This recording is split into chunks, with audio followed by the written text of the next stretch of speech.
রে, তোর কি মনে হয় আমরা দিনে কোটি কোটি এমনি এমনি তৈরি হই? একবার বের করে দিলে আর কি বা হবে, তাই না? তোর এই ভুল ধারণা আজ আমি ভাঙছি। দাঁড়া, এদিকে তাকা। তুই যা খাস সেখান থেকে পুষ্টি নিয়ে রক্তের মাধ্যমে এই টেস্টিসে যায়, আর ব্রেনের নির্দেশে আমাদের তৈরি হওয়া শুরু হয়। বুঝলি কিছু, নাকি মাথায় গোবর ভরা? একজন সুস্থ মানুষের শরীরে প্রতি সেকেন্ডে 1500 আর দিনে প্রায় 150 থেকে 200 মিলিয়নের বেশি স্পাম তৈরি হয়। আর তুই তো সুস্থই না, তোর তো 12টা বেজে গেছে। নতুনগুলো তৈরি হয়ে এই এপিডিডাইমিসে এসে ট্রেনিং নেয়। একটা ম্যাচিওর স্পাম তৈরি হতে প্রায় 64 থেকে 72 দিন সময় লাগে। এটা কি তোর হাতের মোয়া মনে হয়? দিনে তৈরি হচ্ছে 150 মিলিয়ন, আর তুই 3 বার করে বের করে ট্যাঙ্কি খালি করছিস। তোর ট্যাঙ্কি তো পুরোপুরি ফাঁকা। এর ফল কিন্তু তোকেই ভুগতে হবে, বলে দিলাম।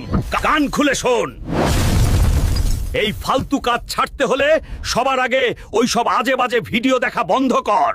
একা ঘরে দরজা বন্ধ করে পড়ে না থেকে বাইরে যা, মানুষের সাথে মেশ, ঘাম ঝরিয়ে ব্যায়াম কর, নিজের ব্রেনকে অন্য কাজে লাগা। আজ থেকে টানা 90 দিন নিজেকে কন্ট্রোল কর, দেখবি শরীরে কেমন বাঘের মতো এনার্জি ফিরে আসে। আর হ্যাঁ, অ্যাজব ভাইবস পেজটা এখনই ফলো কর, জীবনে অনেক কিছু শিখতে পারবি।